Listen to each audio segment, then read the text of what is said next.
It's a red light. You put your foot on the brake pedal, but nothing happens. You push it again. It goes to the floor, but the car doesn't slow down. Oh no. You try again and again, but nothing happens. Your brakes have failed, and nothing can stop this 2-ton machine that's on a warpath. If you don't know what to do next or don't do it correctly, you could die or kill other people. Here's how to survive brake failure. Drivers tend to push the speed limits and find out what a vehicle can do while operating at those speeds. But we can't keep speeding forever. At some point, we'll need to slow down and eventually stop. With this crucial need, car braking technology has changed and evolved. When the driver pushes the brake pedal down, it creates pressure in the hydraulic brake line. Brake fluid is nearly incompressible. The pressure is increased by the pedal, booster, and master cylinder. The caliper then forces the brake pads against the disc brakes, and that causes the vehicle to slow down. While this system is both intricate and reliable, it isn't perfect, and failures can occur.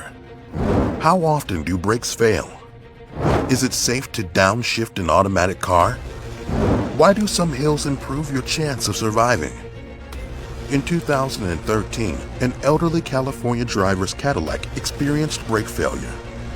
His car went speeding across a lawn, became airborne, and landed on a roof. Luckily, no one was hurt. So if you're driving and the brakes fail, what could you do to survive? Step 1. Alert everyone. As soon as you realize your brakes have failed, warn the drivers and pedestrians around you. So switch on your hazard lights right away and honk the horn to draw attention to the vehicle. This way, people see your hazard lights and know something is wrong. This can encourage them to get out of your way and clear a path for you, and it can reduce the chance of hitting other vehicles. Step 2. Use friction. Friction is the brake's best friend. Friction on the brake disc causes the car to slow. And even if the brakes aren't working, friction can still help you.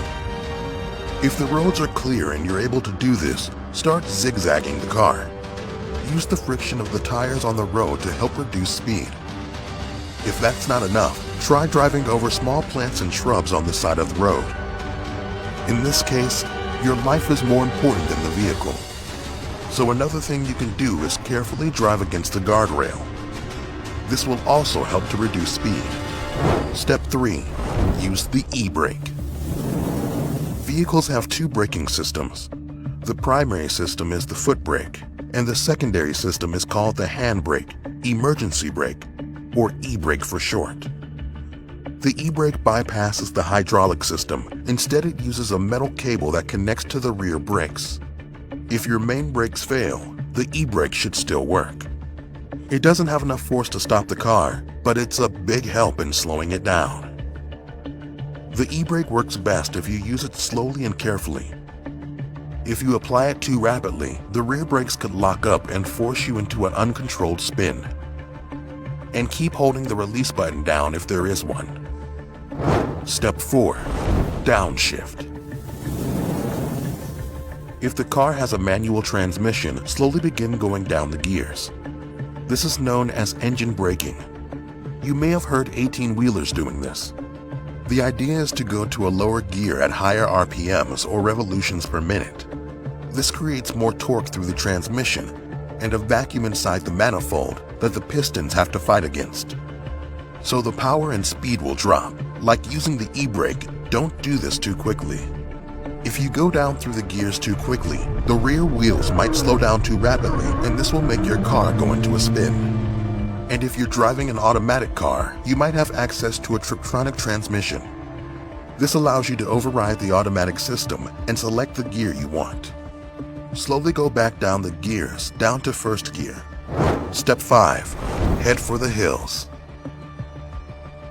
If you're still trying to slow down, look for a hill or any upward slope that can help you. It can be an on-ramp, a hilly street, or even a specially designed runoff area. Even a slight upward slope could provide the gravitational force you need to slow down to a complete stop. In 2015, traffic safety reports showed that between 2005 and 2007, 0.45% of car accidents resulted from brake failure.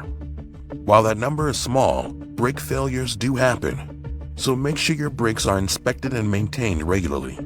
Maintenance and using these 5 steps could save your life one day. Congrats on how to survive.